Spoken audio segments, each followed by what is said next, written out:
పాఠం పేరండి వినాలందరూ. వాస్తవం వైపు అడుగులు వేద్దాం. పాఠం పేరు వాస్తవం వైపు అడుగులు వేద్దాం. అంటే నేను ఇక్కడ కూర్చున్న మీ అందరినీ కూడా అవాస్తవాలు చెప్పి పెంచాలి మీ ఆత్మీయ జీవితాన్ని. అర్థమవుతుందా? ఇప్పుడు కూడా అవాస్తవాలు చెప్పి మీకు అది జరిగిపోద్ది ఇది జరిగిపోద్ది. మన చర్చలు ఎప్పుడైనా ఉపవాస ప్రార్థనలు జరిగినాయండి? ఎందుకని జరగలేదు? అది అవాస్తవం.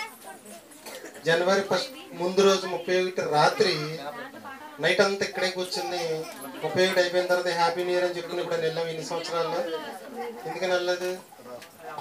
అది కూడా అవాస్తవం. ఇప్పుడు కూడా మిమ్మల్ని నేను అవాస్తవాలు చెప్పి మీకు పునాది వేయలే. నేను ఏం చెప్పి వేసానంటే వాస్తవాలు చెప్పి పునాది వేస్తాను. కాబట్టి మీరు నిలబడగలుగుతున్నారు, ఇంకా నిలబడిపోతారు.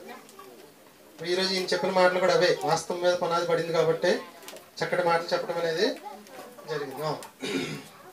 పాఠం పేరు ఏం చెప్పాను మీకు? వాస్తవాల వైపు అడుగులు వేద్దాం.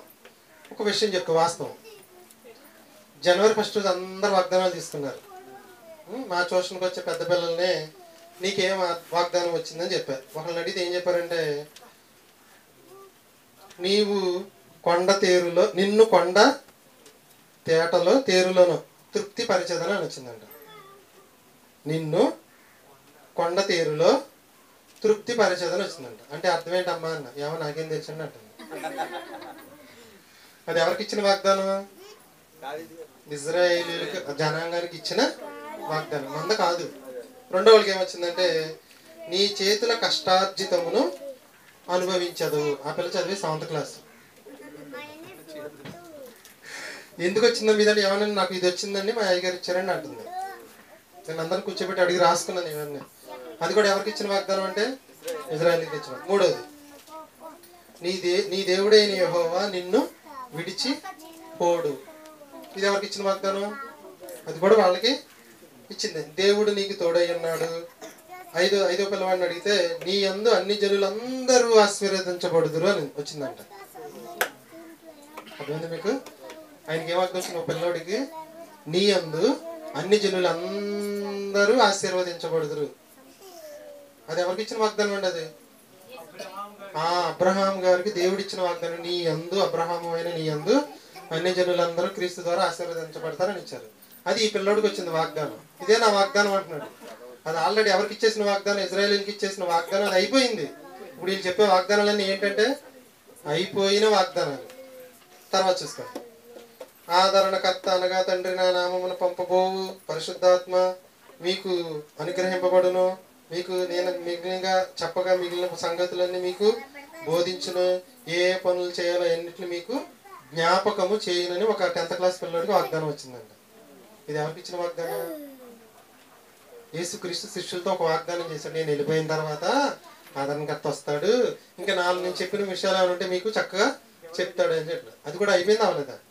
వచ్చేసాడు. అయిపోయింది. అయిపోయిన వాగ్దానం ఈయనకి ఇచ్చారు. ఈ కుర్రోడికి ఏంటి అయ్యేదంటే, ఏమన్నా నాకేం అర్థమవుతుంది అంటున్నాడు. అంటే ఇవన్నీ ఏంటి? అవాస్తవాల మీద విశ్వాసాన్ని పునాదేస్తున్నారు. తర్వాత చూసుకుంటే ఇంకోటి, నిన్ను ఎత్తుకొని నిన్ను రక్షించదను. ఇంకొకరికి ఏమొచ్చిందంటే, ఋతువుల ప్రకారము వర్షము కురిపించదను, దీవెనకరమైన వర్షము నీకు కురిపించదని ఒక పిల్లడికి వాగ్దానం వచ్చిందంట. ఒక పిల్లకి, మనకి లక్ష్మీపురం త్రినాథన్ అంటాడు కదా, వాళ్ళ అమ్మాయికి వచ్చింది. ఆటో తోలుతాడు కదా, వాళ్ళ అమ్మాయికి ఏమొచ్చిందంటే, ఋతువుల ప్రకారం వర్షము నీకు కురిపించదను, దీవెనకరమైన వర్షము నీకు కురిపించదను. ఇది ఎవరికి ఇచ్చిన వాగ్దానం? ఇజ్రాయేలీకి. మీరు పాపం చేయకుండా ఉంటే వర్షం కురిపిస్తాను, పాపం చేస్తే ఇది కూడా అయిపోయింది.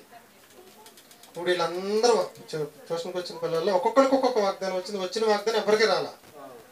మా పిల్ల ఊరుకుంటుందా? కట్ చేసి జాగ్రత్తగా దాసి అందరూ వచ్చిన తర్వాత అందరికి వాగ్దానాలు ఇచ్చేసింది. ఒకటి నీకు వచ్చింది, నాకు వచ్చింది, నాకు వచ్చింది, నీకు వచ్చింది ఏంటి అందరు కూడా ఇచ్చారు ఏంటి అంటున్నారు వాళ్ళు. వచ్చే సంవత్సరం కూడా ఇదే ఇస్తానని చెప్పాను నేను. పై వచ్చే సంవత్సరం కూడా ఇదే ఇస్తానని చెప్పాను. అదేంటండి అన్నారు, అవాస్తవాల మీద మీకు పునాది వేస్తున్నారు. దేవుడు మనకి ఇచ్చిన వాగ్దానం ఏంటంటే, నేను తండ్రిని, మీరు నాకు కుమారులను కుమార్తెలనై యుందురు, నేను మీకు పరలోకాన్ని నిత్య జీవాన్ని ఇస్తాను. పోనీ ఈ వాగ్దానం మీలో ఎవరికైనా వచ్చిందంటే ఎవరికీ రాలేదన్నారు. అంటే వీళ్ళందరినీ ఎక్కడ వేశారు పునాది? అవాస్తవం మీద పునాది వేశారు. రేపు పొద్దున్న నాలంటోడు చెప్తాడు, ఊరుకుంటాడా? నేను చెప్పేసి గట్టిగా ఇది కరెక్ట్ కాదు అంటే నేను మాట్లాడతాను ఎవరిని నా దగ్గర తీసుకురండి అనుకో గట్టిగా చెప్పాను రాత్రి పిల్లలకి. ఇల్లు అక్కడ చెప్పకపోయినా వీళ్ళ మైండ్లో ఏముంటుంది, అమ్మో అది తప్పు ఇది వాస్తవం అనుకుంటా అనే ఫీలింగ్ అవుతుందా? రేపొద్దున వాళ్ళు చెప్పే మాటలు నమ్ముతారా? వీళ్ళు నమ్మటం కష్టం. కాబట్టి వీళ్ళు ఏం చేస్తున్నారంటే అవాస్తవాల మీద పునాదులు వేస్తున్నారు. కాబట్టి మనం ఏం చెప్పాలంటే ఎప్పుడు కూడా వాస్తవాన్ని మాత్రమే చెప్పి పునాది వేస్తే ప్రస్తుతానికి జనాలు లేకపోయినా భవిష్యత్తులో వాళ్ళే పెద్దవాళ్ళుగా మారుతారు. మరి ప్రతి సంవత్సరం ఒకటే వాగ్దానం అంటే దేవుడు ఒక వాగ్దానం ఇస్తే ఒకటేనండి, రెండు ఇస్తే రెండు. మరి పాత నిబంధనలు ఇచ్చిన వాగ్దానాలన్నీ ఎవ్వరికంటే ఇజ్రాయేల్కి ఇచ్చేసాడు, అవన్నీ నెరవేరిపోయాయి. అవునా? మనకి ఇచ్చిన వాగ్దానం ఏంటి? నేను తండ్రి. మీరు అసలు పర్మనెంట్ గా గుర్తుంచుకోవాలి. అసలు దేవుడు మనకి ఏమి ఇస్తానన్నాడు మనకు తెలియాలి ముందు. నేను తండ్రిని, మీరు నాకు కుమారులను కుమార్తెలను ఇందరు, నేను మీకు నిత్య జీవాన్ని లేదా పరలోకాన్ని ఇస్తాను అని దేవుడు చేసిన వాగ్దానం. తండ్రికి కుమారులము అంటే అసలు ఆస్తులు మొత్తం అన్ని అంతకు మించిన హోదా ఇంకేం కావాలి? పరలోకాన్ని ఇస్తానంటున్నాడు. కొంతమంది నాకు రోగం ఉందండి ప్రార్థన చేయండి అని వచ్చారు. వాడికి జ్వరం రాదా? మళ్ళీ ఎక్కడో దాకెందుకు? మన కృష్ణమావయ్య గారు కొత్త బండి కొనుక్కున్నారంట. క్రిస్మస్ రోజున సెంటిమెంట్ ఇక్కడ పాట పాడారు కదా. తర్వాత నాతో ప్రసాద్తో దగ్గర అదే సాయంకాలం అయిపోయింది, మాకు బండి కొనుక్కొచ్చారు. వాళ్ళు ఒకవైపుకి వెళ్తే మేము ఏదో పని చూసుకుని ఇంకో వైపు నుంచి వచ్చేసాము.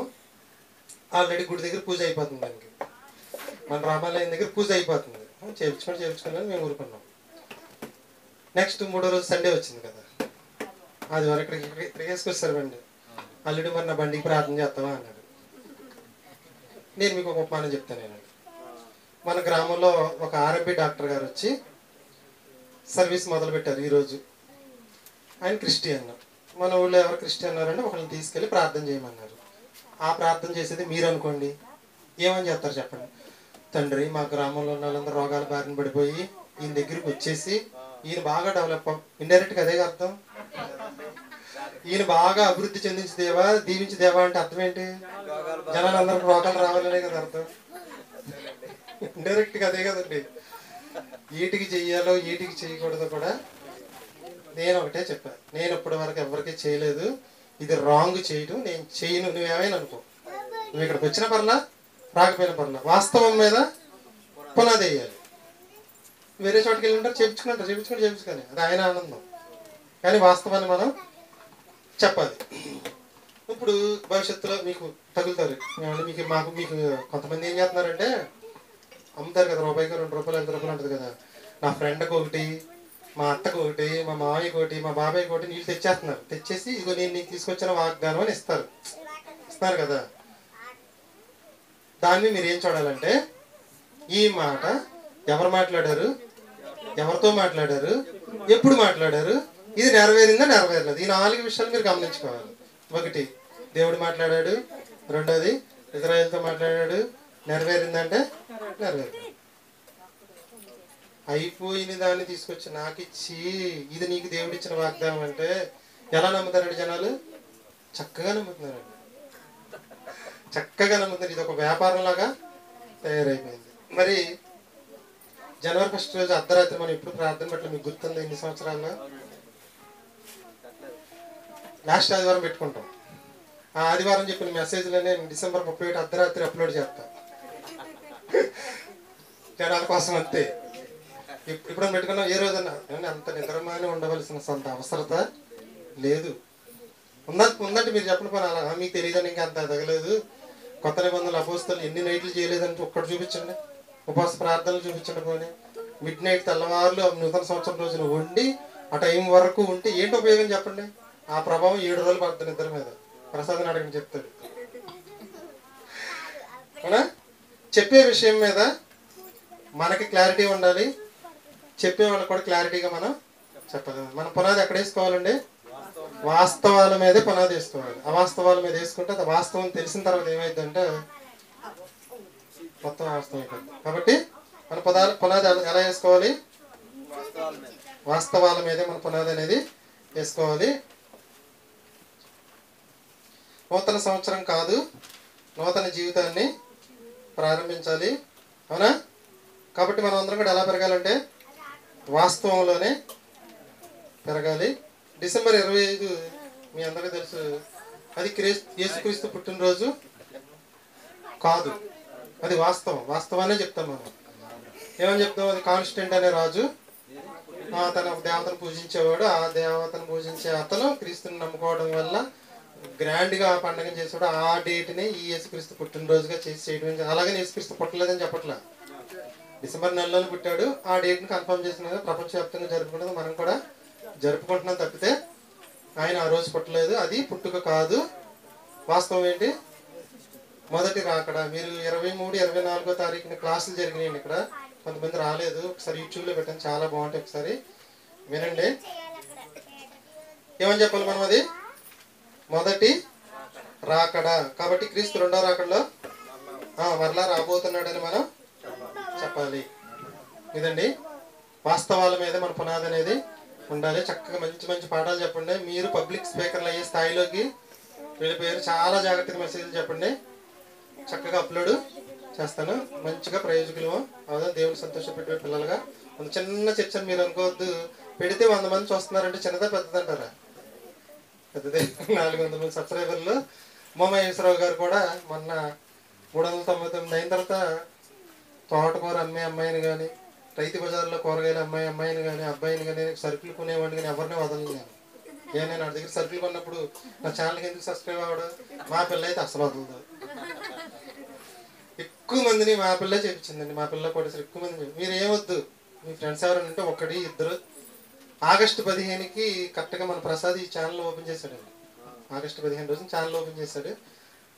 ఆగస్టు అంటే 8 నెలలు ఉంది కదా, 100 మందిని చేద్దాం. అవుతారు, ఈజీగా అవుతారు. మనం పాట పెడితే 1-2 వచ్చేస్తున్నారు ఆటోమేటిక్. ఒక్కొక్క పాటకు ఒక్కొక్కరు 400-500 మంది అయ్యారు. అందుకని ఆ ముందుకి కొనసాగుదాం. ఆడవాళ్ళు ఎట్టి పరిస్థితుల్లో గొడవ పడద్దు.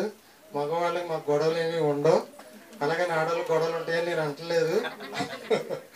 అందరం కలిసికట్టుగా కుటుంబంలాగా దీన్ని ముందుకి తీసుకెళ్ళిపోదాం. చిల్డ్రన్స్ బైబిల్ స్కూల్ మాత్రం చాలా సక్సెస్ అయింది. పేరెంట్సే చెప్పి మరి నా దగ్గర పంపిస్తున్నారు. అందరికీ కొత్త నిబంధన ఇచ్చాను, వాళ్ళకి దాంట్లో కూడా నేర్పించాను. ఎఫ్సీలకు రాసిన పత్రిక 6వ అధ్యాయం 1, 2, 3 వచనాలు. పిల్లలారా 4వ వచనంలో తండ్రులారా ఇంటికి వెళ్ళి చూపించమని చెప్పాను. చక్కగా రాసుకుని కూడా వచ్చారు. ఆరోగ్యపరమైన గుడ్ హ్యాబిట్స్ ఉంటే మంచి ఆరోగ్యం వస్తుంది. మనం బైబిల్ చెప్పిన గుడ్ హ్యాబిట్స్ పాటిస్తే మంచి ఆయుష్ వస్తుందని ఈ రోజు పిల్లలకు నేర్పించిన పాఠం అదేనండి. ఒకసారి పెడతాను, మీరు వినండి. మళ్ళీ చాలా బాగుంటుంది. ప్రార్థన చేసి ముగించుకుందాం. ఇంకా ఎవరైనా మొదటి ఆదివారం ఒక 5 నిమిషాలు కావ్య కానీ నాగలక్ష్మి కానీ ఒక 5 నిమిషాలు చెప్తానంటే 4 మాటలు రండి, సమయం ఉంది. నాగలక్ష్మి మంచి మాటలు చెప్పింది. నాగలక్ష్మి జనవరి 1 రోజున పిల్లలకి ఎవరైనా దేవుడికి హ్యాపీ న్యూ ఇయర్ చెప్పారా, థ్యాంక్స్ చెప్పారా అని అలా ఏదైనా ఒక 2 మాటలు చెప్తారా అమ్మ? 2 మన మొదట ఆదివారం సాయంకాలం చెప్తావా? సాయంకాలం చెప్తావా? గొంతు పోయిందా? 2 మాటలు చెప్తావా? ఒక 5 నిమిషాలు చెప్పురా, పర్లా. అంటే నీ జీవితాన్ని క్రితం సంవత్సరానికి ఈ సంవత్సరానికి ఏం మార్చుకున్నావు చెప్పు.